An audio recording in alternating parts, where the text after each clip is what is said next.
Muy buenas a todos, mis queridos soldados mecenas. Quiero que por un momento os detengáis a escuchar. Escuchad el pulso del tiempo, ese tic-tac que nos acompaña, que mide nuestras vidas, que es testigo silencioso de nuestros triunfos y nuestras penas. Es una constante, una certeza en un mundo caótico. Pero ¿y si os dijera que a veces, solo a veces, ese pulso se detiene? ¿Que el corazón mecánico de un hogar puede romperse en el mismo instante en que lo hace un corazón de carne y hueso?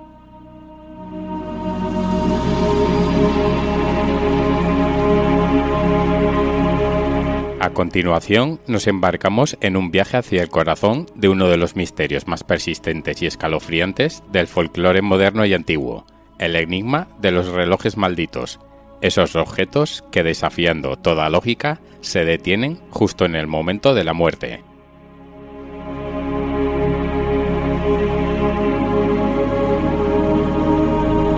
No hablamos de pilas gastadas ni de mecanismos que necesitan aceite. Hablamos de una sincronicidad tan perfecta, tan cargada de significado, que nos obliga a preguntarnos si hay hilos invisibles que conectan nuestra existencia con los objetos que nos rodean.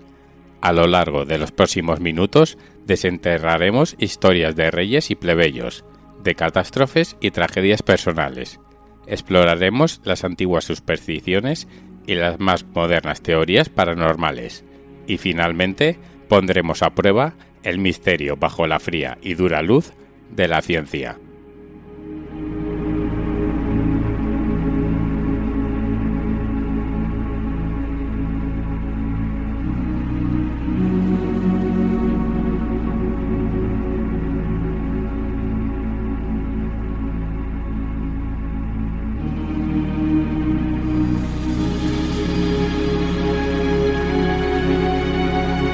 Para comprender la fuerza de este fenómeno, primero debemos convertirnos en custodios de las historias, relatos transmitidos de generación en generación, guardados como tesoros familiares o registrados en los anales de la historia. Cada uno una pieza de un rompecabezas que quizás nunca completemos. Nuestra primera parada, como ya adelantamos, nos lleva a la turbulenta corte Tudor, el palacio de Hampton Court, un laberinto de ladrillo rojo y secretos. Imaginen la escena. Es la noche del 24 de octubre de 1537. La reina Jane Seymour, la amada tercera esposa de Enrique VIII, la única que le dio un heredero varón, yace debilitada por fiebres posparto. En la antecámara, presidiendo el silencio tenso, se encuentra un magnífico reloj astronómico, una maravilla de la ingeniería de la época.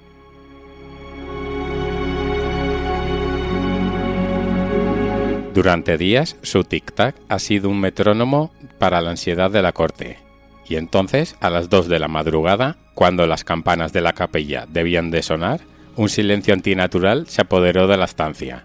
El gran reloj se había detenido. Minutos después, una dama de compañía salía con el rostro bañado en lágrimas. La reina había muerto. La leyenda, documentada en los diarios de la época, insiste en que el reloj se negó a funcionar hasta que el cortejo fúnebre de Jane abandonó el palacio. No era una simple avería.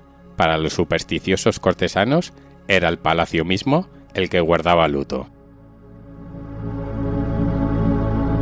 Pero este fenómeno no es exclusivo de la monarquía inglesa. Crucemos el Atlántico hasta la noche más trágica de la historia de Estados Unidos, el 15 de abril de 1865.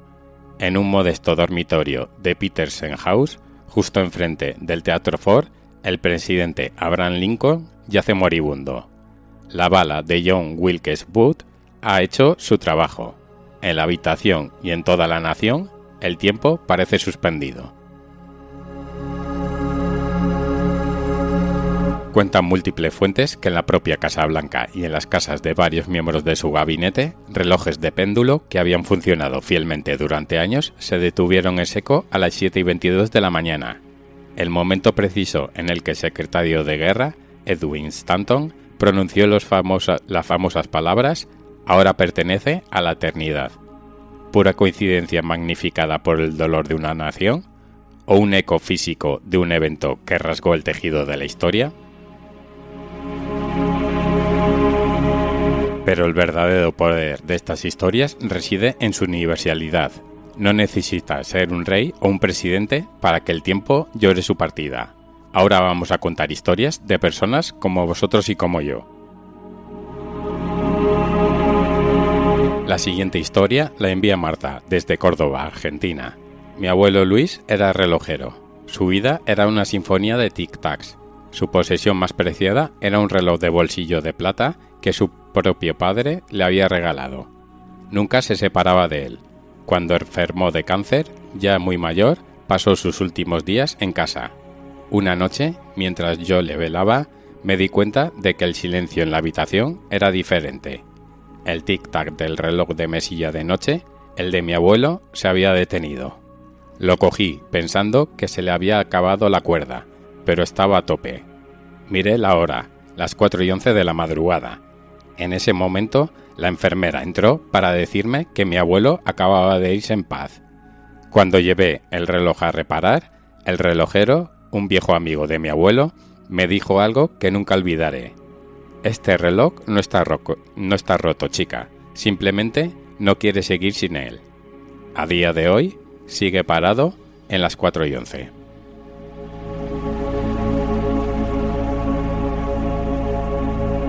Y no siempre son relojes antiguos. Atentos al relato de Daniel.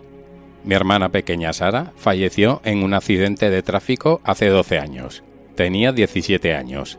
Ella adoraba su reloj digital, uno de esos de colores muy moderno. ¿Te está gustando este episodio? Hazte fan en iVoox para acceder a este y al resto de sus episodios extra desde otras aplicaciones de escucha.